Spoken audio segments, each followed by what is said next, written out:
ഇന്ന് വന്നിട്ടൊരു requested video ആണ് കേട്ടോ. എന്റെ കയ്യിലുള്ള ബ്ലഷസ്, ഹൈലൈറ്റ്നേഴ്സ് ആൻഡ് സ്ട്രോക്ക് ക്രീംസ് ഇതിന്റെ കളക്ഷൻസ് ആണ്. ഡീറ്റെയിൽഡ് ആയിട്ടുള്ള റിവ്യൂ ഞാൻ ലോങ് വീഡിയോ ആയിട്ട് പോസ്റ്റ് ചെയ്തിട്ടുണ്ട്. അത് ചെക്ക് ചെയ്ത് നോക്കിയിട്ട് നിങ്ങൾ വാങ്ങണോ വേണ്ടിയോ തീരുമാനിക്കുക കേട്ടോ. ഫസ്റ്റ് വൺ വന്നിട്ട് സ്വിസ് ബ്യൂട്ടിയുടെ ആണ്. ആൻഡ് നെക്സ്റ്റ് വൺ വന്നിട്ട് ഫോർ എവറിന്റെ ജ്യൂസി ചീക്സ് ആണ് കേട്ടോ. അടിപൊളിയാണ്. ദെൻ തേർഡ് വൺ ഒരു സ്ട്രോക്ക് ക്രീം ആണ്, പ്ലമ്മിന്റെ മാസ്റ്റർ സ്ട്രോക്ക് ഇലുമിനേറ്റർ.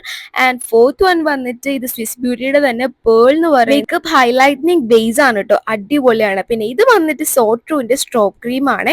ആൻഡ് ഇത് വന്നിട്ട് ഒരു ലിപ് കളർ ആണ്. ആൻഡ് പ്ലസ് ഒരു ചീക്ക് ടിന്റും കൂടെ ആണ് കേട്ടോ. നമുക്ക് അടിപൊളിയായിട്ട് യൂസ് ചെയ്യാൻ പറ്റും. സുഡിയോന്റെ ആണ്. ദെൻ ഫേസസ് കാനഡന്റെ ഒരു ബ്ലറി ബ്ലഷ് എന്ന് പറയുന്ന പൗഡർ ബ്ലഷ് ആണ് കേട്ടോ. അടിപൊളി സാധനമാണ്, ബഡ്ജറ്റ് ഫ്രണ്ട്ലി ആണ്. ആൻഡ് ഗായ്സ്, ഇത് വന്നിട്ട് ഞാൻ പറ്റിക്കപ്പെട്ട ഒന്നാണ്. നിങ്ങൾ പിക്സി എന്ന് തെറ്റിദ്ധരിക്കണ്ട. പിക്സി എന്ന് പറയുന്ന ഒരു സൈറ്റിൽ നിന്നൊക്കെ മേടിച്ചതാണ്, പക്ഷെ എന്നെ പറ്റിച്ചു.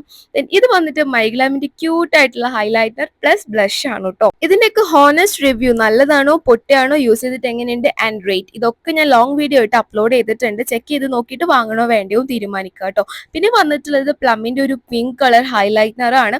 ഇതെനിക്ക് വേർത്ത് ബൈങ് ആയിട്ട് തോന്നിയിട്ടുള്ള ഒരു സാധനമാണ് കേട്ടോ. ഇത് പ്രൊഫഷണൽ മേക്കപ്പിൽ യൂസ് ചെയ്യുന്നതാണ്. ഫോർ എവറിന്റെ ആണ്. 2 ഷെയ്ഡ് ഹൈലൈറ്റർ ഉണ്ട്. ഗൈസ് കണ്ടില്ലേ, കവിള് തുടുത്ത പോലെ അത്രയും നല്ല പിഗ്മെന്റഡ് ഗ്ലോ ആണ് കേട്ടോ ഈ ഒരു സാധനത്തിന്. അപ്പൊ ഡീറ്റെയിൽഡ് റിവ്യൂ ചെക്ക് ചെയ്ത് നോക്കൂ. അപ്പൊ അത്രേ ഉള്ളൂ. ഇഷ്ടമായി സബ്സ്ക്രൈബ് ചെയ്യാൻ മറക്കല്ലേ. ബൈ.